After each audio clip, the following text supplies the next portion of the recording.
ॐ सहनाववतु सहनौ भुनक्तु सह वीर्यं करवावहै तेजस्विनावधीतमस्तु मा विद्विषावहै। ओम शांति शांति शांति। मीमांसा दर्शन की 79वीं कक्षा। मीमांसा दर्शन के द्वितीय अध्याय का प्रथम पाठ चल रहा है और इसके 10वें सूत्र तक हमने पीछे देखा था, अधिकरण 4। वो पिछले पाठ में से किन्हीं को कुछ पूछना है तो पूछ सकते। हाँ आचार्य जी, अभी जो ये कर्म के कोण और प्रधान का जो विषय चला था, तो उसमें एक प्रश्न है कि क्या द्वितीया विभक्ति कर्म के अतिरिक्त भी अन्य जगह क्या प्रयोग में आ सकती है? हो सकती है, लेकिन यहां तो ये कर्म में ही कही गई है।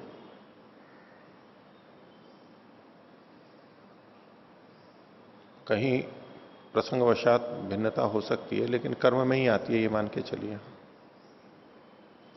प्रधान और गौण की बात है। अभी आज प्रसंग आएगा, अभी आगे चलेगा, भाष्यकार भी उसमें कहेंगे कि यहां पर तृतीया के अर्थ में द्वितीया है। जो भी हमारा प्रसंग चला, ये सक्तु वाला विषय जो इन्होंने कहा है अभी नहीं आया है, तो आगे आप आज चलेगा, ये विषय आप स्पष्ट हो जाएगा। और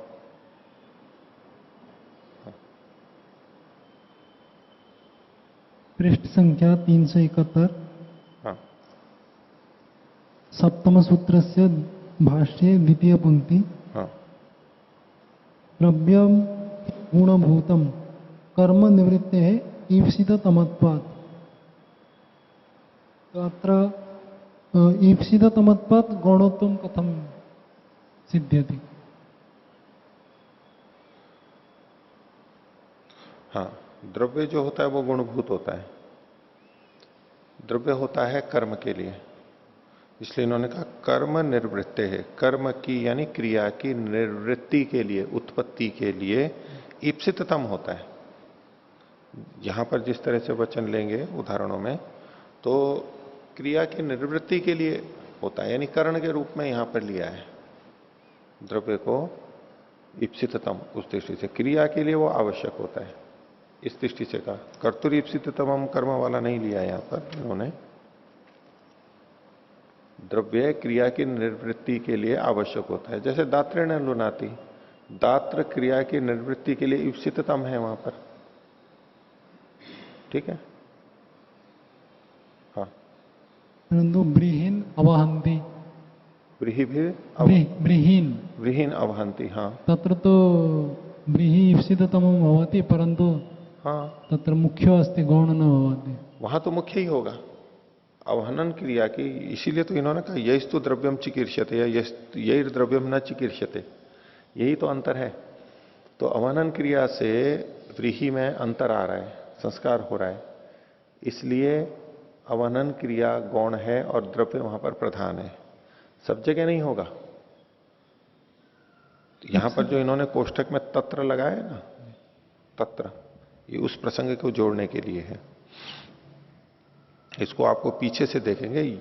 यैर भाव कर्म फिर न द्रव्यम संस्कृतम इष्यते उत्पादयितुम वा तानी प्रधान भूतानी प्रधान कर्मणो वाचकानी द्रव्य से गुणभूतत्वा तत्र, उस विषय में।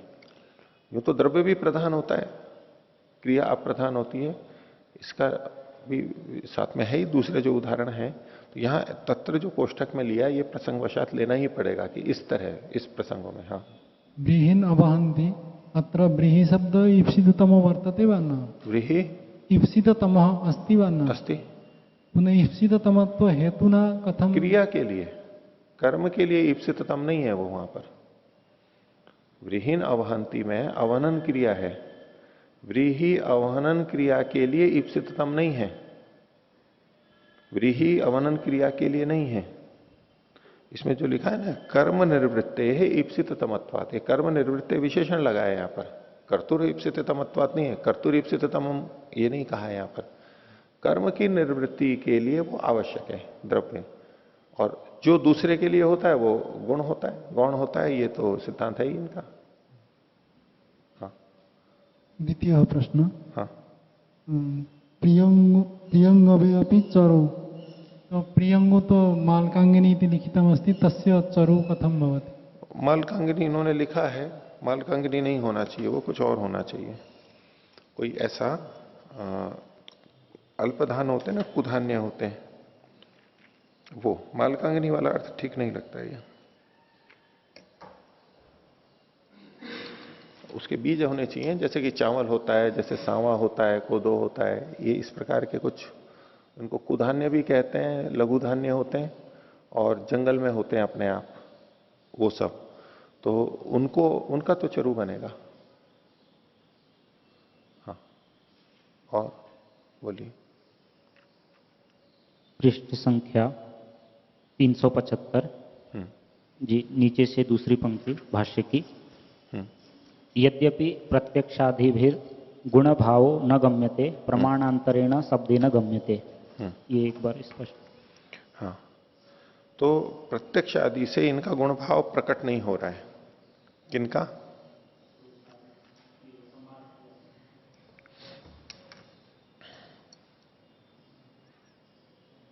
समार्ष्टि में जी। क्यों नहीं हो सकता, क्यों नहीं हो रहा है? गुण भाव प्रतीत नहीं हो रहा है। यद्यपि प्रत्यक्षादिभिर गुण भावो न गम्यते,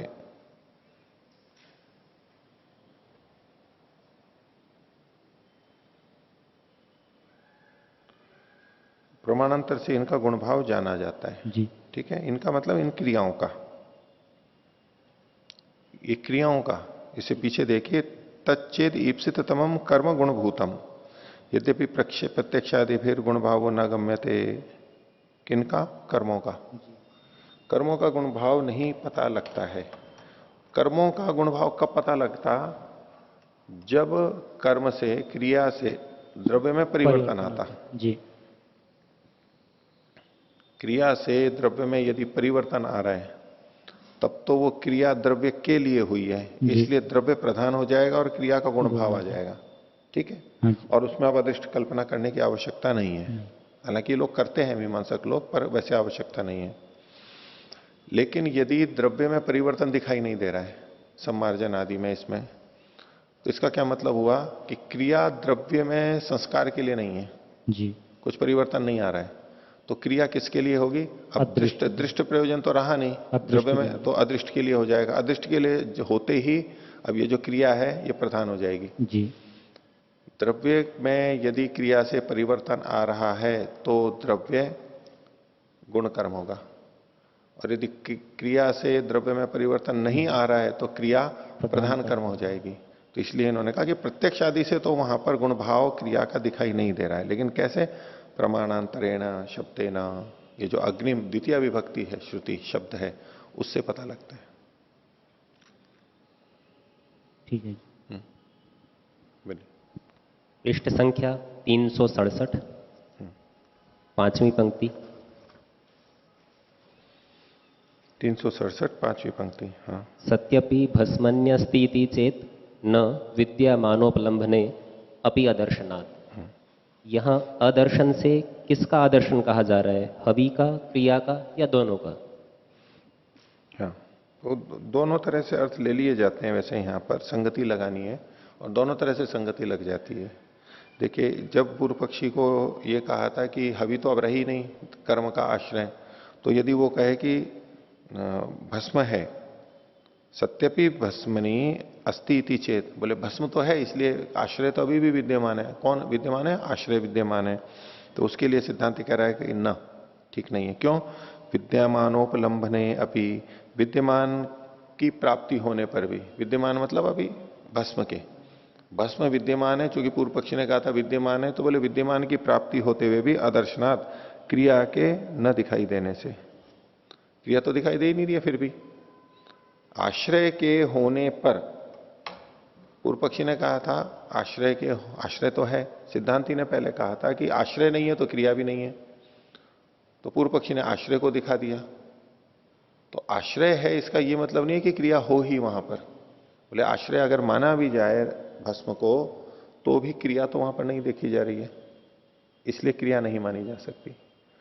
सिद्धांती ने द्रव्य जो आश्रय है वो न हो, ये तो दूसरी चीज साथ में अतिरिक्त कही थी। पहले तो कहा था क्रिया उपलब्ध नहीं होती है, फिर कहा चूंकि उसका आश्रय ही नहीं रहता है तो क्रिया का कोई मतलब ही नहीं है। पर पूर्व पक्षी ने क्या ले लिया कि देखो आश्रय तो है यहां पर भस्म, फिर तो क्रिया भी होनी चाहिए। तो सिद्धांति कह रहा है कि नहीं, क्रिया तो यहां फिर भी नहीं देखी जा रही है। ये पहली दृष्टि से अर्थ हुआ।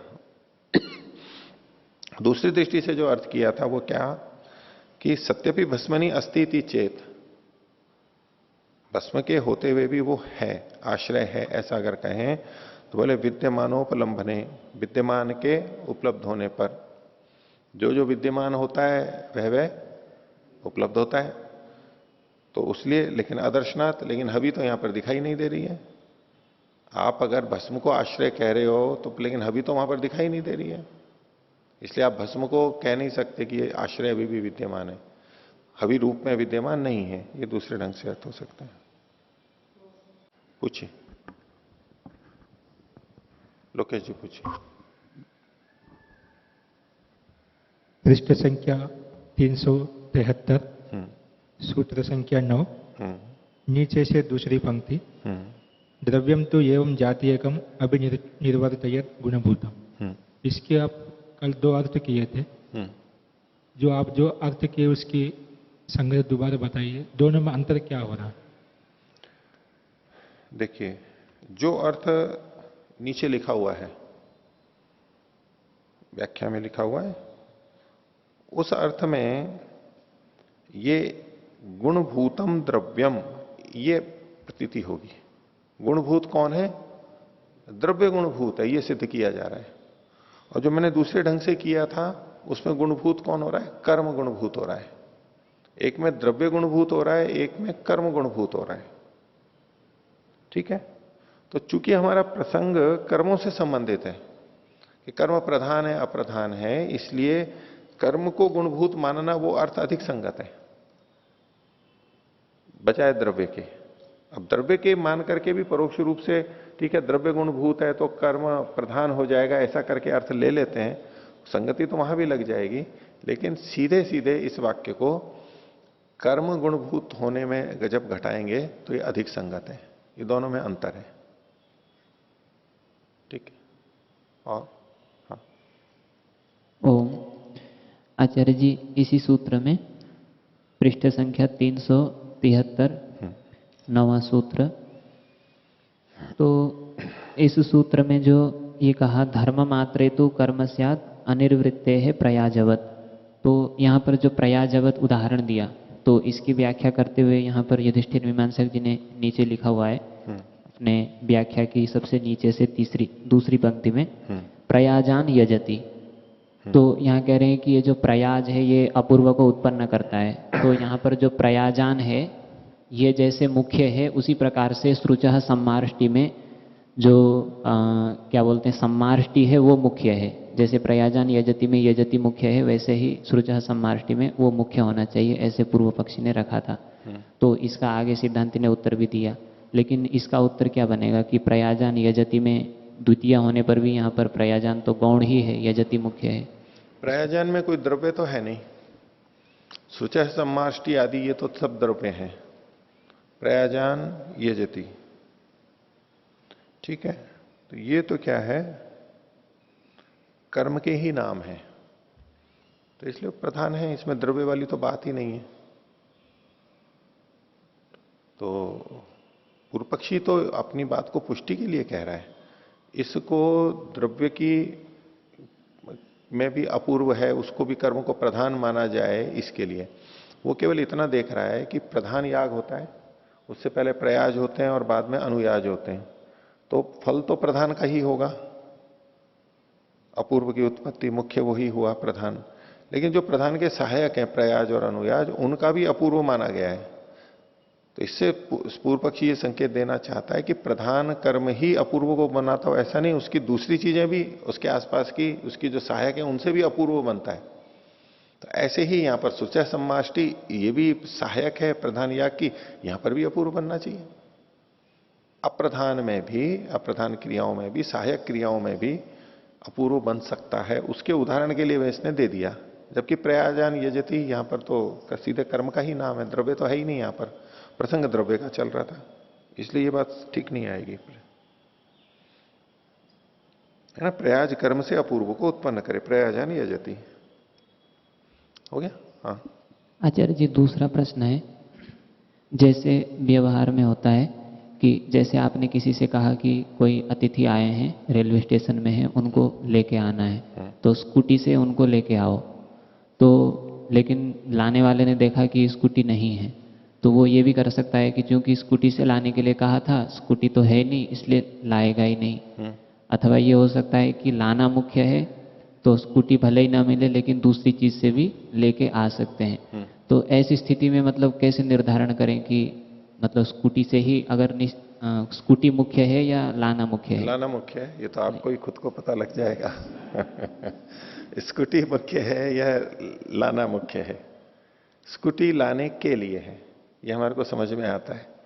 तो अगर कोई स्कूटी की विधि मान लेगा, स्कूटी से लाना है, तब तो वो कहेगा जी स्कूटी तो है नहीं, मैं कैसे लाऊं? या तो पूछेगा या यूं कहेगा कि भाई स्कूटी तो थी नहीं इसलिए मैं नहीं लाया, वहां स्कूटी ही मुख्य बन गई। लेकिन अगर जिसको पता है कि स्कूटी तो माध्यम है, लाना मुख्य है और व्यक्ति को लाना ही है, तो वो उसका विकल्प ढूंढेगा, प्रतिनिधि द्रव्य लाएगा, कैसे भी लाएगा, उसको बदला जा सकता है प्रतिनिधि द्रव्य। अब उसको पता है कि स्कूटी गौण है इसलिए बदल सकता है वो, उसको लाना को करना है। और तो व्यवहार में हमारे को स्पष्ट है ही, कोई दो राय नहीं है इसमें तो। हाँ, व्यवहार में कोई व्यक्ति ऐसा, हाँ कोई बुद्धि में उस तरह से ही हो कि जो बोला है बस वैसे ही, कई बार वो आज्ञा पालन के लिए भी तो इतना कठोर हो जाता है ना व्यक्ति कि नहीं, जो बोला है वही करना है, अभी मेरे को इधर उधर नहीं जाना है। अब उसमें मूल अर्थ छूट जाता है उसका, तब गड़बड़ होगी, नहीं तो नहीं होगी। जी, अगर ऐसा ही वाक्य दूसरे ढंग से बोला जाए कि स्कूटी से ही उनको लेके आना और बताने वाले कहीं चले जाएं, तो अब स्कूटी है नहीं, स्कूटी है नहीं, तो आके पूछेगा जी स्कूटी तो है ही नहीं, अब बताइए क्या करूं? क्योंकि आपने जो वचन, आपने जो आदेश दिया था वो तो पालन कर नहीं सकता हूं मैं। अब फिर वो दूसरा कुछ दूसरी विधि देगा। नहीं, स्कूटी से ही कहने पर भी लाने को मुख्य नहीं कह सकते हम? कह सकते हैं, लेकिन वक्ता विधि किसकी कर रहा है यहां पर? मान लो लाना पहले से है, भाई उनको लेकर के आना, तो स्कूटी से ही लाना। अब जब ये दोबारा बोल रहा है तो लाना का तो अनुवाद है, और स्कूटी से ही, ये दूसरा वाक्य है इसमें, स्कूटी से ही ये विधि की जा रही है, ये विधि की जा रही है। हाँ, तो अब तो स्कूटी से ही जब ये ही कह दिया तो उसी से ही लाना है उसको। हाँ, समस्या है तो बताएगा, बात करेगा, दूसरा उपाय ढूंढेगा, बतवाए पूछवाएगा उससे। हाँ, वैसे तो लाना ही मुख्य है वहां पर, क्योंकि लाने से स्कूटी में कोई संस्कार नहीं हो रहा है। यस्तु द्रव्यम चिकीर्ष्यते, यस्तु द्रव्यम न चिकीर्ष्यते। तो इस क्रिया से स्कूटी में क्या संस्कार हो रहा है? वो कह कि नहीं, कुछ तो संस्कार हो रहा है, कुछ तो परिवर्तन हो रहा है, उसका टायर घिस गया थोड़ा, उसमें थोड़ा पेट्रोल भी कम हो गया, यंत्र भी थोड़ा थोड़ा सा घिस गया, तो कुछ तो संस्कार हुआ है, परिवर्तन हुआ है। ठीक है, ये तो परिवर्तन हुआ, लेकिन लाना क्रिया स्कूटी में संस्कार के लिए नहीं थी, उस प्रयोजन के लिए नहीं थी, वो इष्ट नहीं था संस्कार उसमें। ये तो ठीक है, घिसती है, इतना तो होता ही, तो हबी भी काली पड़ जाती है, जल जाती है, भस्म बन जाती है, उससे याग की द्रव्यार्थता तो हबी के लिए है, ऐसा तो नहीं कह सकते ना। वो परिवर्तन जहां इन्होंने लिखा भी है ना, जहां क्रिया के द्वारा द्रव्य में परिवर्तन लाना इष्ट हो, अपेक्षित हो, चिकीर्षित हो, वो। अब किसी ने नई नई गाड़ी खरीदी है, अब वो ज्यादा प्रयोग तो कर नहीं रहा है, काम ही नहीं पड़ता है, लेकिन कुछ किलोमीटर चलाना है उसको, फिर सर्विस भी करवानी है, इसलिए उसको चलाना पड़ता है कुछ। अब जो वो इधर उधर आ जा रहा है, अब वो यंत्र के लिए है, वाहन के लिए है, ये एक अलग दृष्टि बन जाएगी। यंत्र को चलाना ही है हमारे को, इसलिए घुमा रहा है इधर उधर। छोटे रास्ते से न जाके बड़े रास्ते से जा रहा है कि चलो कुछ किलोमीटर और चल जाएगी गाड़ी, चलानी ही है उसको। तो अगर क्रिया से वो प्रयोजन, द्रव्य में कोई प्रयोजन सिद्ध कर रहे हैं, तब तो क्रिया गौण हो जाएगी, द्रव्य प्रधान हो जाएगा। नहीं तो द्रव्य गौण रहेगा, क्रिया प्रधान रहेगी। ठीक है। हाँ 373 पृष्ठ पे। हाँ। इसमें भाष्य की तीसरी पंक्ति, द्रव्यम तो एवं जातीयकम अभिनिर्वर्तयेत गुणभूतम। तो आपने यहाँ कहा था कि गुणभूतम से कर्म लेंगे, तो एक अर्थ में। हाँ जी।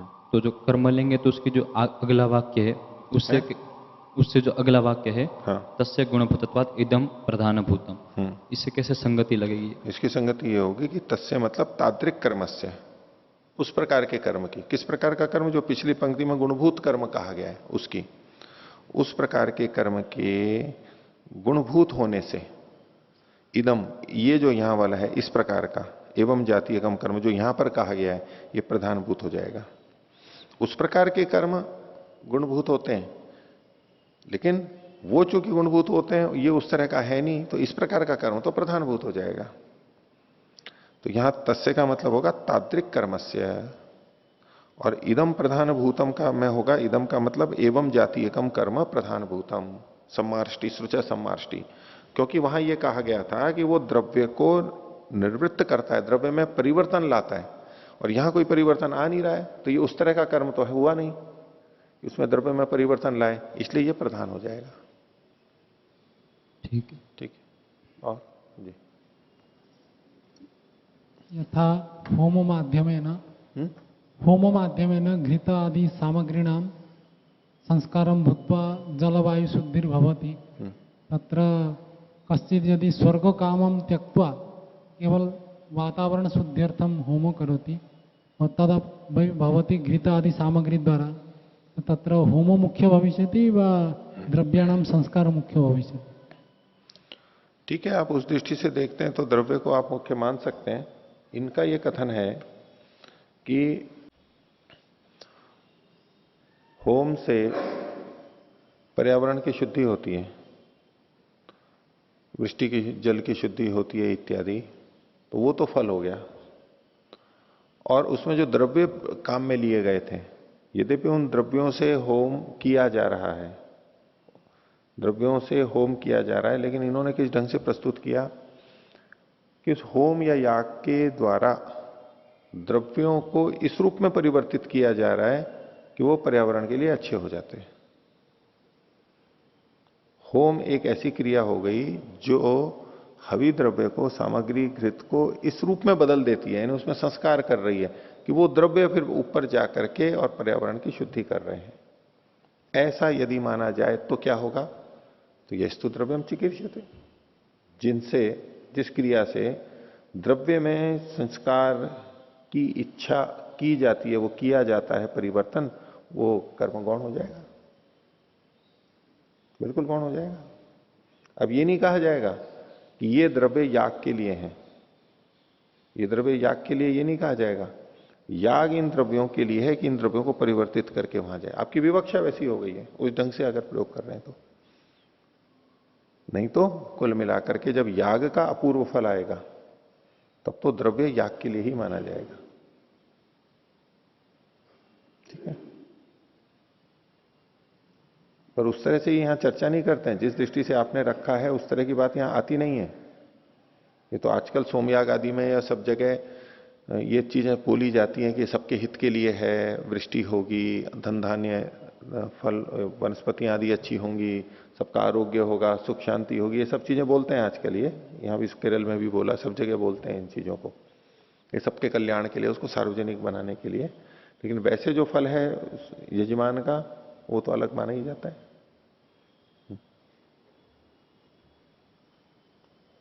ठीक है, आगे देखेंगे।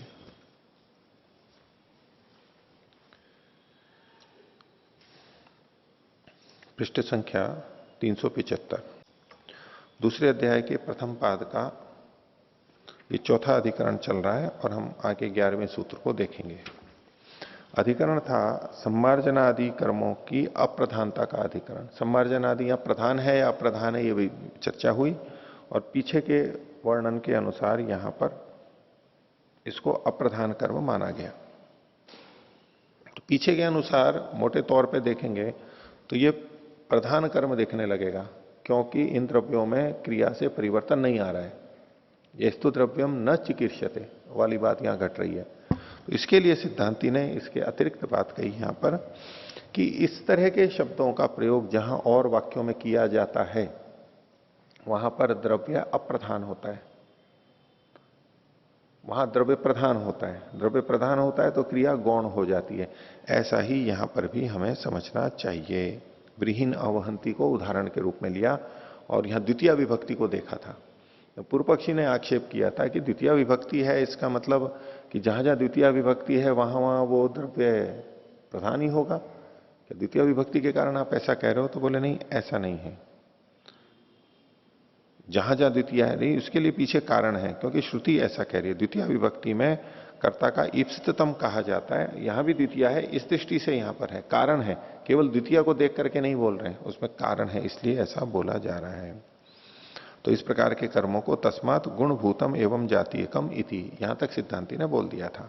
10वां सूत्र। अब 11वां सूत्र है पूर्व पक्षी की का माना गया है, सिद्धांति पूर्व पक्षी की बात को यहां पर प्रश्न के रूप में रख रहा है। द्रव्योपदेश इति चेत, अगर पूर्व पक्षी ये कहे यहां जहां वचन मिलते हैं शास्त्रों में वो द्रव्य का उपदेश भी होता है, द्रव्य का कथन भी वहां पर किया जाता है, और केवल द्वितीय विभक्ति वहीं नहीं आती जहां द्रव्य में भी संस्कार किया जाता है, द्रव्य का निर्देश के लिए भी वो आता है। द्रव्योपदेश इति चेत। भाष्य इति चेत पश्यसी, अगर आप ऐसा देखते हो, सिद्धांति पूर्व पक्षी को कह रहे हैं, नहीं पूर्व पक्षी सिद्धांति को कह रहा है, यदि आप ऐसा देखते हो, क्या द्वितीय दर्शनात् प्रधान भूतम अत्र द्रव्यम इति, द्वितीय के देखे जाने से यहां पर द्रव्य प्रधान भूत है, नहीं तदेवम, ये बात ठीक नहीं है। गुणभूते भी द्वितीय भवती, गुणभूत द्रव्य में भी द्रव्य का अध्यार करेंगे, गुणभूते भी द्रव्य द्वितीय भवती, द्वितीय देखी जाती है, व्यभिचार दिखा रहा है द्वितीय विभक्ति का कि वो गुणभूत में भी होती है। और उसके लिए उदाहरण दिया तथा ही दृश्यते, देखो ये देखा जाता है, सक्तून जुहोती मारुतान जुहोती एक कपालम जुहोती। अब यहां पर सक्तून में द्वितीय एक बहुवचन है, मारुतान द्वितीय बहुवचन है, एक कपालम द्वितीय एक वचन है, यानी तीनों में द्वितीय विभक्ति है। इस द्वितीय विभक्ति को देख करके भी यहां पर इनको प्रधान नहीं माना गया। अगर इनको प्रधान मानेंगे तो जुहोती यहां पर गुण कर्म हो जाएगा, जबकि जुहोती यहां पर प्रधान कर्म है। जुहोती प्रधान कर्म है तो ये जो सारे द्रव्य हैं ये गौण हो जाएंगे, अप्रधान हो जाएंगे। तो द्वितीय विभक्ति का व्यभिचार दिखा दिया। आगे अब इसका उत्तर सिद्धांति दे रहा है 12वां सूत्र, न, अल्प विराम ले लीजिए, न का निषेध कर दिया, नहीं आपकी बात ठीक नहीं है। तदर्थत्वात् लोकवत, उसी अर्थ वाला होने से लोक के समान। बोले लोक में यही अर्थ लिया जाता है कि द्वितीय विभक्ति जहां होती है उसको प्रधान माना जाता है। और तस्य च शेष भूतत्वात्, और तस्य मतलब वो जो अन्य है, दूसरा जो है उसके शेष भूत होने से, जब ये प्रधान हो गया तो दूसरा शेष भूत हो गया, गुणभूत हो गया, उसके होने से। भाष्य देखे न गुणभूते भी द्रव्य द्वितीय, बोले गुणभूत द्रव्य में द्वितीय नहीं होती है, गुणभूत में द्वितीय नहीं होती, प्रधान में ही होती है। एवं ही अभियुक्ता उपदिशंति, अभियुक्त लोग ऐसे ही कहते हैं, जो इस विषय के जानकार हैं, विशेषज्ञ हैं, उसी में लगे रहते हैं, वो ऐसा कहते हैं। क्या? तो इसके लिए पाणिनि का सूत्र दे दिया, कर्मणि द्वितीय। पहले तो कहा कि द्वितीय कहां होती है, तो कर्म में होती है। और दूसरा सूत्र दे दिया कर्तुर ईप्सिततमम कर्म। कर्म किसे कहते हैं? कि कर्ता का जो ईप्सिततम होता है, क्रिया के द्वारा जो ईप्सिततम होता है उसे कर्म कहते हैं। न च लोके गुणभूते द्रव्य क्वचित द्वितीयाम पश्याम, लोक में द्वितीय को कहीं भी नहीं देखते, लोक में गुणभूत द्रव्य में द्वितीय को नहीं देखते, यानी जहां जहां द्वितीय देखते हैं वो प्रधान में ही देखते हैं, ईप्सिततम में ही देखते हैं। यद्यपि च, जबकि कुछ और वाक्य ऐसे मिलते हैं, अब ये खुद ही अपवाद को बता रहा है। वैसे तो प्रधान में ही द्वितीय विभक्ति होती है लोक में भी, लेकिन कुछ एक वाक्य ये अपवाद के लिए बता रहे हैं कि यहां तात्पर्य समझने के लिए भ्रांति ना हो। तो यद्यपि च तंडुलान ओदनम पच, तंडुलान ये द्वितीया का बहुवचन है, ओदनम ये द्वितीया का एक वचन है। पच है मतलब पकाओ। तंडुल मतलब वो चावल हैं जो कच्चे होते हैं, ओदन मतलब वो पका हुआ होता है। तो तंडुलान ओदनम पचा, तो तंडुलों को, ओदन को पकाओ। अब इसमें पच में प्रधान किसको मानेंगे? ओदनम पच इसको मुख्य मानेंगे, और तंडुलान उसको कौन मानेंगे? कि तंडुलों को ऐसे रूप में परिवर्तित करो कि वो ओदन बन जाए, ओदन बन जाए ऐसा। तो तंडुलान ओदनम पचयति, ओदनार्थम तंडुलान संस्कुरुइति। यहां का तात्पर्य क्या है? वाक्यार्थ बोध कि ओदन के लिए तंडुलों में संस्कार करो, तंडुलों में ऐसा संस्कार करो कि वो ओदन बन जाए। ईप्सिता एवं तंडुला, बोले यहां पर भी तंडुल ईप्सित ही है। ओदन ईप्सित है, वो खाएगा, प्रयोजन है उसको ओदन बनाना, लेकिन तंडुल भी यहां पर ईप्सित ही है, यानी वो भी प्रधान ही माने जाएंगे। तंडुल भी प्रधान है, ओदन भी यहां पर प्रधान रूप में ही है, द्वितीय विभक्ति है। दूसरा उदाहरण दिया, बलवजान शिखंड कान कुरु इति। बलवज घास और उसको इस प्रकार से बांधे कि उसकी शिखंड यानी वो एक विशेष आकार में खड़ा कर देते हैं उसको, ऐसा बना दे उसे। तो बलवज जो होता है ये पुआल बोलते हैं, पुआल। और शिखंडान का मतलब है बंडल बनाना, उनका पुली बनाना इत्यादि। तो बलवजों को, पुआल को शिखंडान कुरु, शिखंड के रूप में आकार में ले आओ, पुली के रूप में ले आओ। अब इसमें बलवजान भी द्वितीय बहुवचन है और शिखंडकान भी द्वितीय बहुवचन है। इसमें प्रधान और गौण कैसे कहेंगे? तो शिखंडकान ये प्रधान माना जाएगा, बलवजान ये गुण माना जाएगा। लेकिन यहां भी क्या है? बलवजा एव तेन आकारेण संबद्धा ईप्सिता। ये जो बलवज हैं ये भी तेन आकारेण मतलब उस आकार यानी शिखंड के आकार से संबद्ध हुए हुए ईप्सित ही कहलाएंगे। इति तत्राभिप्राय, ये वहां पर अभिप्राय होता है, यानी ये भी ईप्सित ही कहलाते हैं। आगे, लौकिकस्य प्रयोग शब्दार्थ परिच्छेद हेतु न वैदिक। लौकिक जो प्रयोग देखे जाते हैं वो शब्दार्थ के परिच्छेद में, शब्द के का अर्थ यही ठीक है या नहीं है, इसमें लौकिक प्रयोग हेतु बनते हैं, न वैदिक। वैदिक प्रयोग यहां पर हेतु नहीं बन पाएंगे। क्या कहना चाहते हैं यहां पर? यहां पर लौकिक प्रयोग को प्रमाण के रूप में प्रस्तुत कर रहे हैं, वैदिक प्रयोग को प्रमाण के रूप में प्रस्तुत नहीं कर रहे हैं, निषेध कर रहे हैं उसका। तो हम तो हर चीज का प्रमाण वेद को ही मानते हैं, मुख्य प्रमाण वेद को मानते हैं, लोक को प्रमाण नहीं मानते। लेकिन यहां किसको प्रमाण माना गया? लोक को। उसका कारण क्या है कि वैदिक वचन तो अभी साध्य कोटि में है, हम विचार कर रहे हैं उस पर, तो हमारे लिए प्रचलित नहीं है। हम उसका अर्थ कर रहे हैं अभी, तो उसी को प्रमाण के रूप में प्रस्तुत नहीं करेंगे। और लौकिक प्रयोग हमारा परिचित है और उसके अनुसार हम यहां पर अर्थ करेंगे। तो इसलिए लौकिकश्च प्रयोग शब्दार्थ परिच्छेद हेतु, शब्दार्थ परिच्छेद में निश्चय में हेतु बनता है। आगे, या तो लौकिके जुहोति इति प्रयोगे द्वितीया, प्रयोगो द्वितीया है, यहां पर प्रयोगे कर लीजिए। और जो लोक में जुहोति इति प्रयोगे द्वितीया, जुहोति इस प्रयोग में द्वितीया देखी जा रही है। जैसे कि इन्होंने, जैसे सक्तुन जुहोति या मारुतान जुहोति इत्यादि जो कुछ वचन है, या और किसी जगह पे, तो या तो लौकिके जुहोति इति प्रयोगे द्वितीया शक्यते तत्र वक्तुम ईप्सित तमे एव सब प्रयोग है। बोले यहां भी ईप्सित तम में ही प्रयोग हम कहेंगे, देखेंगे, वहां भी ईप्सित तम में ही है। जैसे तंडुलान अद्य जुहुति, आज चावलों का होम करो, तो इसका वाक्यार्थ बोध क्या है? तंडुलान अद्य होमेन संबद्धयेत।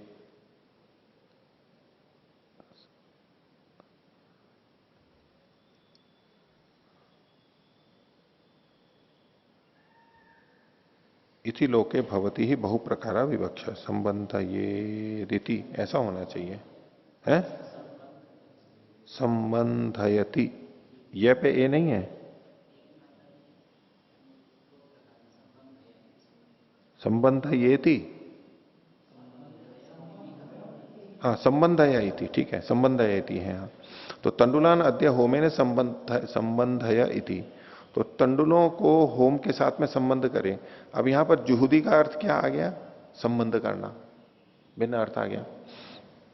लोके भवती बहु प्रकारा विवक्षा, अलग अलग प्रकार की विवक्षा होती है। जुहुदी एक जगह कहीं संस्कृत अर्थ भी आएगा, संस्कार करो, कहीं संबंध है, संबंध करो ऐसा आएगा, संबंध है इति। अन्यायश्च अनेकार्थत्व, और एक ही शब्द को कई अर्थ ले लेना वो अन्याय है, यानी उसका प्रधान अर्थ भी ले लेना और गुण अर्थ भी ले लेना ये ठीक नहीं है, एक ही अर्थ ले लेना चाहिए। तेन प्रधान भावेन सिद्धा सती द्वितीय गुण भावे न कल्प्येता, इसलिए प्रधान रूप में द्वितीय विभक्ति सिद्ध होती हुई गुण भाव में वो कल्पित नहीं की जा सकती, उसको प्रधान के रूप में ही लेना है द्वितीय विभक्ति को। और जहां जहां ऐसा दिखाई देता है कि गुण रूप में है, उसको भी वहां पर इन्होंने प्रधान रूप में ईप्सित मान करके प्रधान ही सिद्ध किया है। आगे वेदे तो कथम द्वितीय निर्दिष्टे गुण भावा इति, बोले ठीक है लोक में तो आपने ऐसा किया, लेकिन वेद में द्वितीय विभक्ति के देखे जाने पर भी वहां गुण भाव कैसे आ जाता है? वेद में, लोक में तो ठीक है कि द्वितीय विभक्ति प्रधान में ही आ रही है, लेकिन बोले वेद में द्वितीय का निर्दिष्ट होने पर भी गुण भाव क्यों है वहां पर? जैसे कि कौन सा वाक्य था, सक्तुन जुहोति, मारुतान जुहोति, यहां गुण भाव कैसे आ गया? तो इसके लिए उत्तर दे रहे हैं सिद्धांति, द्वितीय निर्देशात प्राधान्यम एवं अवगच्छाम।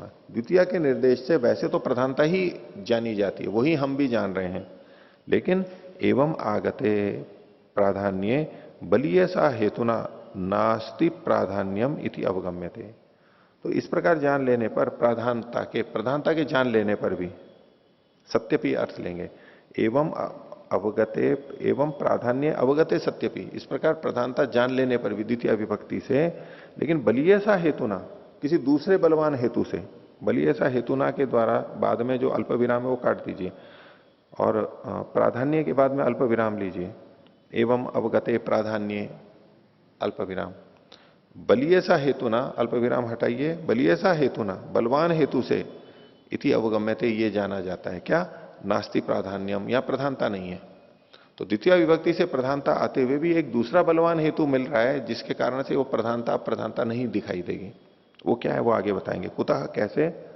तो सिद्धांति कह रहा है न होमस्य केनचित प्रकारेण सक्त्वर्थता अवकल्प्यते, होम की किसी भी प्रकार से सक्त्वर्थता, सत्तु के लिए होने को सिद्ध नहीं कर सकते आप, कि होम सत्तु के लिए है ये सिद्ध नहीं कर सकते। इसमें शब्द है सक्तु, हम हिंदी में जो बोलते हैं ना सत्तू बोलते हैं, सत्तू, संस्कृत में सक्तु होता है, क भी जो दिखाई दे रहा है वो ठीक ही लिखा हुआ है, सक्त्वर्थम स्वक्तर्थता, तो हिंदी में भी युधिष्ठिर जी ने सक्तु लिखा हुआ है, सक्तु। तो किसी भी प्रकार से होम की सक्त्वर्थता तो नहीं जानी जा सकती। पूर्व पक्षी पूछ रहा है क्यों नहीं जा सकती, कुतः। सिद्धांति कहता है सक्तु नाम निष्प्रयोजनत्वात्, क्योंकि सत्तु तो निष्प्रयोजन है। कहां पर, इस होम में।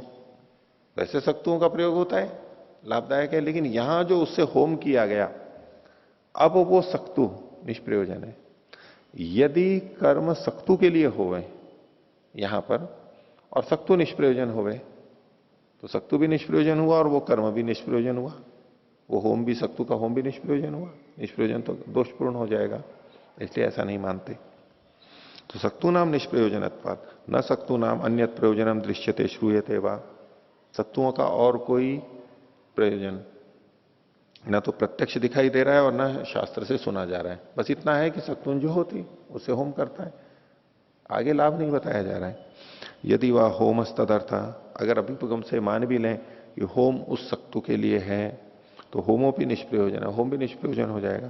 क्यों? क्योंकि सक्तु निष्प्रयोजन है तो उसके लिए जो चीजें हैं वो सब भी निष्प्रयोजन हो जाएंगी। अथ आरात उपकार को होम तथा प्रयोजनवाद, यदि हम कहें कि यह होम परोक्ष रूप से दूर से उपकारक होता है, सक्तु का प्रयोग होम में किया गया और उस होम से होम सीधे सीधे ये जो सक्तु होम है ये अंत में अवभृत के बाद में भी ये जो पूरी वेदी आदि ये सब पंडाल ये जलाया जाता है, जब उस जलाते समय वहां पर सक्तु होम किया जाता है। तो यद्यपि मुख्य जो याग है वो तो अलग हो गया, सोम याग है, उसका पुण्य है, उसका जो लाभ होना है, अपूर्व है, फल है, वो तो होना ही है, लेकिन ये जो अलग से किया गया है इसका क्या लाभ है? तो सक्तुन जुहोती में सत्तु के लिए तो है नहीं, तो वो किसके लिए हो गया? यजति के लिए हो गया। यजति वहां पर प्रधान हो गया। तो ये प्रधान कैसे प्रधान भी सार्थक कैसे होगा? तो कहा आराध उपकारक होते हुए, परंपरा से उपकारक होता हुआ, सीधे ना होते हुए भी परंपरा से उपकारक होगा। ये प्रधान याग का उपकारक होगा, और प्रधान याग चूंकि फल वाला है इसलिए ये भी सार्थक हो जाएगा। ये आराध उपकारक होता है, दूर से होगा। तथा प्रयोजनवान, इस तरह से ये प्रयोजन वाला हो जाएगा। कहां प्रयोग होते हैं वो बता रहे हैं। ज्योतिषोम प्रकरण पाठात गम्यते प्रयोजनवत्ता। ज्योतिषोम के प्रकरण में इसका पाठ होने से इसकी प्रयोजनवत्ता है। ज्योतिषोम का जो लाभ है वो लाभ इसके माध्यम से भी आएगा, ये भी उस लाभ में सहयोगी है। यानी ये उसका अंग होने से, ज्योतिषोम का अंग है ये, तो ज्योतिषोम के लाभ इसके भी लाभ कहलाएंगे। इस तरह परंपरा से आराध उपकारक हो जाएगा ये। इसमें पूर्व पक्षी कह रहा है ननु सक्तु नाम अपनी प्रकरण पाठात प्रयोजनवत्वम भविष्यति। बोले आपने ये कहा कि प्रयोग वचने नहीं, एक पंक्ति छूट गई। अग्निष्टोम प्रकरणे पाठात गम्यते प्रयोजनवत्ता, पाठ से प्रयोजनवत्ता हुई। आगे क्या, न अप्रयोजनाय इति शक्यते वक्तुम, ये प्रयोजन के लिए नहीं है ऐसा नहीं कह सकते, अप्रयोजन नहीं कह सकते। ये एक बात कही गई है। ये जो यहां पर ज्योतिषोम प्रकरण में है ना, ज्योतिषोम यहां से एक बात कही है, और प्रयोग वचने न ही से आकांक्षते, ये दूसरी बात कही जा रही है। प्रयोग वचन से उसकी आकांक्षा यहां पर होती है, प्रयोग किया हुआ है तो उसकी वहां पर आकांक्षा है। अब पूर्व पक्षी कह रहा है पहली बात के ऊपर, ननु सक्तु नाम अपनी प्रकरण पाठात प्रयोजनवत्वम भविष्यति। आपने इस याग को ज्योतिषोम के प्रकरण में पढ़ा होने से प्रयोजन वाला कहा, तो इस प्रकरण में तो सक्तुओं का भी प्रयोग, सक्तुओं का भी उल्लेख किया गया है। सक्तु नाम अपनी प्रकरण पाठात प्रयोजनवत्वम, ये भी प्रयोजन वाले हो जाने चाहिए फिर तो सिद्धांत कह रहा है कोवा ब्रुते ना इति। ये कौन कह रहा है कि सक्तु निष्प्रयोजन है? हम भी कह रहे हैं कि प्रयोजन वाले हैं। प्रयोजनवत्ता एवं प्रयोजनवत्ता ऐ जोड़ लीजिए तब पे, प्रयोजनवत्ता है इसकी। कैसे है? प्रयोजनवत्वंतु होमम अभिनिर्वर्तयताम नान्येन प्रकारेण। होम को संपन्न कराते हुए सक्तुओं की प्रयोजनवत्ता है। होमम अभिनिर्वर्तयताम सक्तु नाम, सक्तु नाम का विशेषण है ये। होम को निर्वृत्त करते हुए सक्तुओं की प्रयोजनवत्ता है। कैसे? अन्य प्रकार से नहीं है। यानी ये सक्तु कब प्रयोजन वाले होते हैं? यहां पर जब वो होम को कर रहे होते हैं, होम के माध्यम से वो भी प्रयोजन वाले होते हैं, परंपरा से सीधे नहीं हो सकते, और कोई प्रकार नहीं है। तो अपूर्व पक्षी कह रहा है ननुतेपि प्रयोग वचने न आकांक्षते, आकांक्षते वे भी, तो वे भी का मतलब है कि वे सक्तु भी प्रयोग वचन से उनकी आकांक्षा की जाती है, क्योंकि उस प्रकरण में वो पढ़े गए हैं, प्रयोग वचन है, तो उस प्रयोग का वाक्य है, तो वहां पर उसकी भी आकांक्षा की जाती है, अपेक्षित है। पीछे देखिए इन्होंने कहा था 378 पर नीचे से दूसरी पंक्ति संस्कृत में, प्रयोग वचने न ही स आकांक्षते, प्रयोग वचन से उसकी आकांक्षा की जा रही है होम की। तो यहां पर यह कह रहा है कि ननु तेपि, वे भी यानी वे सक्तु भी प्रयोग वचन से आकांक्षित है। प्रयोग वचन से तो सत्तु भी आकांक्षित है। सिद्धांत इसमें आगे कह रहा है तदुच्यते न द्रव्यम तेन आकांक्षते, उसके द्वारा, तेन का मतलब है उस प्रयोग वचन के द्वारा द्रव्य की आकांक्षा नहीं की जाती है। प्रयोग वचन द्रव्य की आकांक्षा नहीं करता है। इति कर्तव्यता ही स आकांक्षति, वह जो है ये जो प्रयोग वचन है वो इति कर्तव्यता की आकांक्षा करता है। जो वाक्य है वो इति कर्तव्यता की आकांक्षा करता है। होमश्च इति कर्तव्यता न द्रव्यम, और इति कर्तव्यता तो होम है न कि द्रव्य, इसलिए उसको यहां पर मुख्य नहीं माना जाएगा। पूर्व पक्षी कह रहे हैं ननु होमे कृते सक्तुभ्यो अदृष्टम निष्पत्स्यते इति, निष्पत्स्यते, तो कह रहे हैं कि होम को कर लेने पर सक्तु से अदृष्ट उत्पन्न हो जाएगा, ऐसा मान लेंगे हम। होम किया, सक्तु और कोई प्रयोजन नहीं है, यदि दृष्टार्थता नहीं है तो अदृष्टार्थता ले लेंगे। अदृष्टार्थता है मतलब तो अदृष्ट उत्पन्न हो जाएगा। सिद्धांत कह रहा है नास्ति अत्र प्रमाणम, बोले इसमें कोई प्रमाण नहीं है। पूर्व पक्षी ननु द्वितीय विभक्ति प्रमाणम, बोले द्वितीय विभक्ति है यही प्रमाण हो जाएगी, सक्तुन जो होती इससे इसकी प्रधानता है तो ये सार्थक हो जाएगा, अदृष्ट माना जाएगा। सिद्धांत कह रहा है नहीं द्वितीय विभक्तिर होमस्य सक्त्वर्थताम जापयति। ये जो द्वितीय विभक्ति है ये होम की सक्त्वर्थता को नहीं बताती है कि होम सक्तु के लिए, ऐसा नहीं कहती। सक्तुन जो होती में ऐसा नहीं है जैसे कि व्रीहीन अवहंती, उस तरह से नहीं है।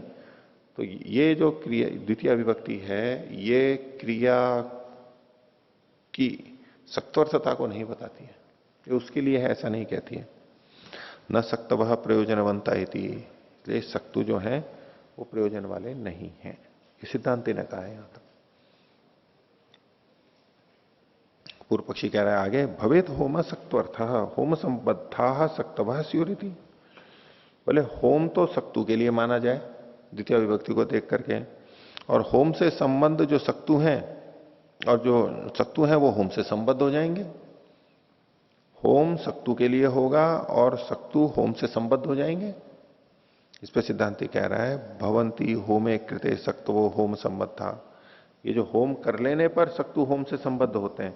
न होम से सक्त्वर्थता निष्प्रयोजनेषु सक्तुषु घटते।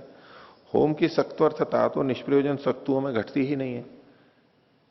होम की सक्त्वर्थता तब घट सकती थी जब सक्तु भी सप्रयोजन होते। क्योंकि सक्तु निष्प्रयोजन है इसलिए होम की सक्त्वर्थता नहीं हो सकती। सक्त्वर्थता वचनंतु न पुरुषस्य उपकारकम न कृतो हो। ये जो सक्त्वर्थता मानी भी जाए होम की, तो ये सक्त्वर्थता न तो पुरुष के लिए उपकारक है न क्रतु के लिए उपकारक है। ये हमने होम किया, उसको डाला, तो उस सक्तु ऐसा बन गया कि उससे पुरुष का कोई उपकार हो रहा है, ऐसा पक गया कि पुरुष का उपकार हो रहा है, वो भी नहीं है, वो तो जल जाता है वहां पर। और न ही वो क्रतु का उपकारक होता है कि ये जो होम है इससे सक्तु में कोई परिवर्तन आया और अब उस सक्तु का प्रयोग क्रतु में कहीं और किसी ढंग से किया जा रहा है या अदृष्ट बना है, ऐसा कुछ है, दोनों नहीं है। तद अनर्थकम एवं स्यात्। तो ये तो सारा का सारा यानी या होम की सक्त्वर्थता अनर्थक हो जाएगी। आगे न च तद्वचना शक्यम अन्य तरत कल्पयितुम। और उस वाक्य से, उस वचन से और किसी की कल्पना नहीं की जा सकती और कोई अर्थ नहीं लिया जा सकता। स एष द्वितीयांत सक्तु नाम होमस्य च संबंधम करोति। तो ये जो द्वितीयांत शब्द है ये सक्तुओं के और होम के संबंध को कर देता है, दोनों में संबंध को जोड़ देता है। और संबंधे च सति, और संबंध हो जाने पर द्रव्याणाम कर्म संयोगे गुणत्वेन अभिसंबंध। ये एक सूत्र है, आगे 6.1.1 में आएगा कि द्रव्यों का कर्म से संयोग होने पर उनका, द्रव्यों का उस कर्म के साथ में गुणत्व के रूप में अभिसंबंध होता है, गुण रूप में संबंध होता है, वो गुण रूप ही होते हैं उसके। इति भूतत्वात्, ऐसा हो जाने, वहां कहा जाने से, ऐसा ही होने से, गुण भावे च तृतीया। और यहां पर गुण भाव में तृतीया की गई है। गुण भाव में तृतीया होती है। द्रव्य का कर्म से संयोग होने पर द्रव्य में गुण भाव होता है, यानी वो साधन बनता है उसके लिए। और जो गुण भाव होता है, साधन होता है, उसमें तृतीया विभक्ति होती है।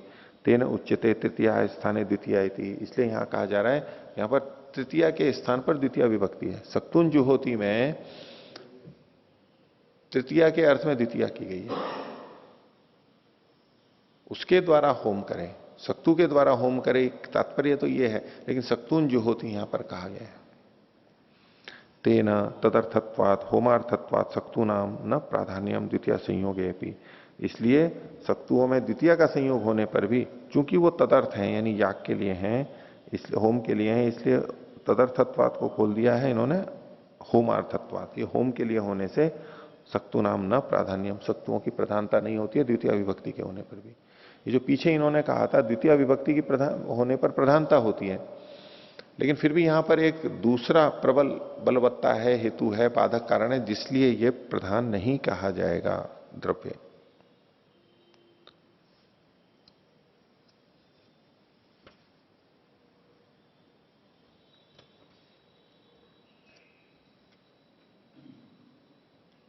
जो कहा था एवं अवगते प्राधान्य बलीय सा हेतु ना नास्ति प्राधान्यम इति अवगमते। वो बलीय सा हेतु है, वो ये है जो इन्होंने अभी तक बताया। तो तेन तदर्थत्वात् होमार्थत्वात्, उसके होम के लिए होने से सक्तु नाम प्राधान्य न प्राधान्यम द्वितीय संयोगे भी, द्वितीय का संयोग होने पर भी प्रधानता नहीं है। एवं सती अर्थवत वचनम, और ऐसा होने पर ये वाक्य सार्थक हो जाता है। कौन सा? सक्तुंज होती, वचन सार्थक हो जाएगा। न च अर्थवत्वे सती अनर्थक्यम इत्युच्यते, और जो सार्थक हो रहा है तो उससे अनर्थकता तो नहीं कही जा सकती। तस्य च पुरोडाशादेर यागादिशु शेष भाव, और उसका ये जो सक्तु है आदि, ये जो भी चीजें हैं इनका पुरोडाशादि का यागादियों में शेष भाव होता है। उसका पुरोडाशादि का याग में शेष भाव होता है, यानी वो गुण भाव होता है, उसके लिए होते हैं। तेन प्रयोजनवंतः, इसलिए ये भी प्रयोजन वाले हो जाते हैं, क्योंकि ये याग के लिए हैं इसलिए ये भी प्रयोजन वाले हो जाते हैं। तत्र संस्कारो न अनर्थकः, तत्र संस्कारो न अनर्थकः।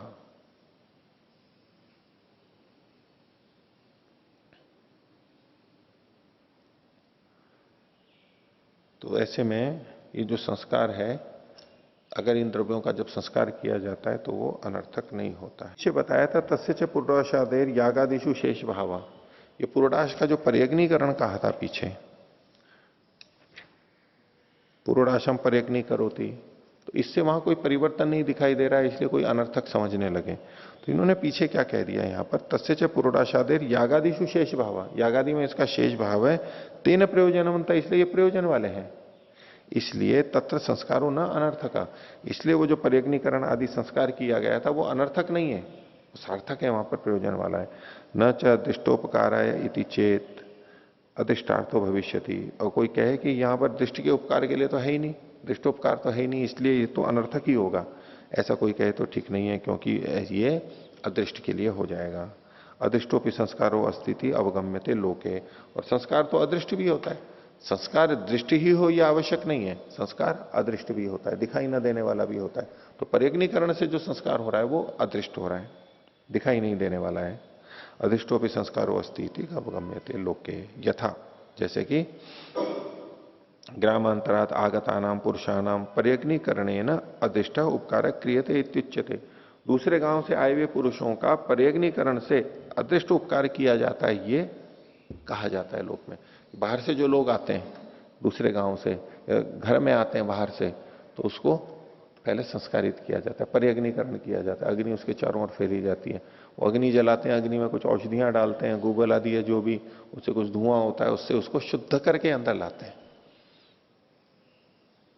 इतने गांव में संक्रमण ना आए। दूसरे गांव से आवागमन करते हैं ना, कहीं से आते जाते हैं देश देशांतर में, तो कौन सा वायरस और बैक्टीरिया इधर से उधर चले जाते हैं और रोग फैल जाते हैं, तो हर गांव में ये सुरक्षा रखी जाती थी। आजकल फैक्ट्री वगैरह में भी जाते हैं तो जहां से घुसते हैं वहां पर एक वो लगाया रहता है, उसमें तेज हवा आती है, वो घुसते हैं ना तो वहां तेज हवा आती है, तो उससे जो धूल वूल या कि वो झड़ जाते हैं। और फिर सुरक्षा के उपाय करते हैं ना कि बाहर से आया हुआ अंदर जाए तो वहां संक्रमण आदि ना हो जाए, हाथ धोएंगे, पैर करेंगे इत्यादि, जो ऑपरेशन में शल्य कक्ष के अंदर भी, ऑपरेशन थिएटर में भी करते हैं, फैक्ट्रियों में करते हैं, जहाँ खाने वाने की चीजें खासतौर से वहां पर औषधियां बनती हैं, वहां सुरक्षा की जाती है पहले से। ये तकनीक हमारे यहाँ पहले से थी कि जो भी बाहर से आता है उसको पहले पर्यग्नीकरण किया जाता था। और दूसरे ढंग से भी आप देखिए कि उसको उसके पैर धोए जाते थे, पाद प्रक्षालन करते थे, तो पैर धो करके हाथ पाथ, पहले आते ही सबसे पहले बाहर उसको पानी दिया जाता था, हाथ पैर धो करके फिर घर के अंदर लाया जाता था। ऐसे नहीं होता था कि जूते चप्पल कहीं भी मल मूत्र में और वही जूते चप्पल घर में घुसते हुए आ रहे हैं, ऐसा नहीं, वो बाहर ही खोल के आते थे और धो धोआ करके आते थे। ये सब शुद्धता का ध्यान है। ये पर्यग्नीकरण जो भी है तो ये अदृष्ट संस्कार के लिए होता है, लोक में देखा जाता है। क्योंकि ग्राम से बाहर से आए हुए व्यक्ति का जब पर्यग्नीकरण किया जाता है तो उससे कोई दृष्ट उपकार तो दिखाई नहीं दे रहा है, वहां पर आंख से तो दिखाई नहीं दे रहा है। ये तो हम आप सोच रहे हैं कि भाई यहाँ जीवाणुओं को नष्ट हो जाते हैं और वो सब होता है, वहां आंख से थोड़ा दिखाई देते हैं वो जीवाणु की, इससे वो हट गए हैं, शुद्ध हो गए, तो अदृष्टि ही तो है। तो उसमें करते हैं ना, एक थाली में दीपक जला करके और उसको फिर चारों ओर घुमाते हैं। कोई अतिथि आता है गांव में या घर में आता है तो ये सब क्या है, अग्नि से उसका शोधन करते हैं। अग्नि तो शुद्ध करने वाली होती है ना, ये पर्यग्नीकरण है, उसको हम सम्मान के रूप में देखते हैं आजकल। लोके च न अनुपपत्ति, लोक में इसकी अनुपपत्ति नहीं है, लोक में ऐसा देखा जाता है। आगे आप बोले इसका प्रयोजन क्या है? इसका प्रयोजन क्या है? तो वरुण प्रकाशेषु श्रूयते, वरुण प्रकाश जो है उसमें ये सुना जाता है। जो चातुर्मास्य हैं उसमें से 4 में से एक दूसरा है ये वरुण प्रकाश, उसमें ये सुना जाता है शमीमय सृचो भवती भवंती हिरण्यमयो वा। शमी वृक्ष होता है, उसकी स्रुव होती है या तो सोने की होती हैं। और प्रकृति में क्या कहा गया था? प्रकृतो नाना वृक्ष श्रुक सम्मार्ग साध्यम अपूर्वमिति। तो प्रकृति में बहुत सारे अलग अलग वृक्षों की श्रुआ है, श्रुच हैं, उनका सम्मार्जन करेंगे तो उससे सम्मार्जन से सिद्ध होने वाला साध्य अपूर्व वहां पर बताया जाता है। नाना वृक्ष सुच उत्पादयितव्या सम्मार्गर्थत्व यथा पूर्व पक्ष। यदि पूर्व पक्ष की बात माने कि यहां पर सम्मार्जन होता है और उससे वो प्रधान है, उसमें उसका सम्मार्जन होता है, इसको ऐसा माना जाए। सिद्धांति तो कह रहा है कि अप्रधान है, पूर्व पक्षी उस सम्मार्जन को ही प्रधान मान रहा है। तो बोले कि यहां पर उन सबको नाना वृक्षों को ला करके यहां पर सम्मार्जन करना पड़ेगा। भले ही यहां पर शमी और हिरण्य के सूच का बनाने के लिए कथन किया गया है, लेकिन फिर भी लाना पड़ेगा। यथातरी सिद्धांत है, और सिद्धांत में क्या बनेगा?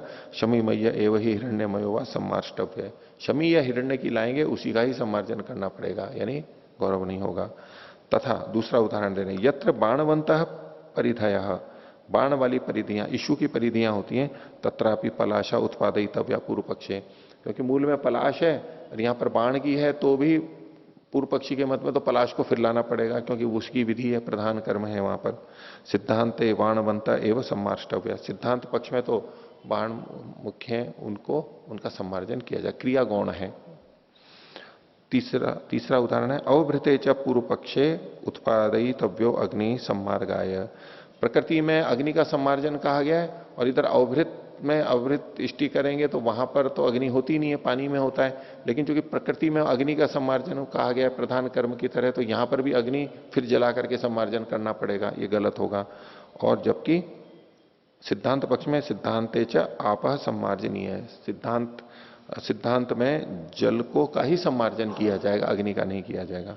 और चौथा उदाहरण है, तथा षट्विंशत संवत्सरे तरसमय्या पुरोडाशा सेवनिया इति श्रूयन्ते।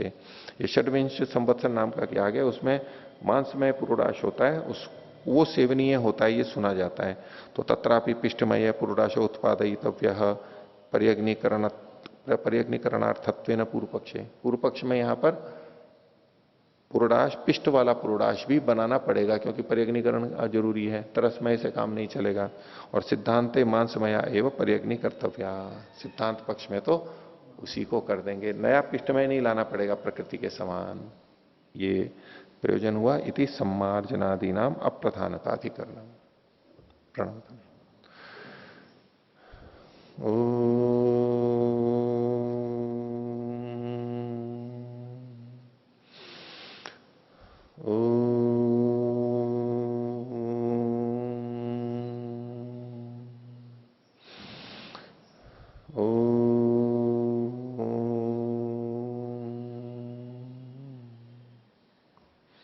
सभी को साधारण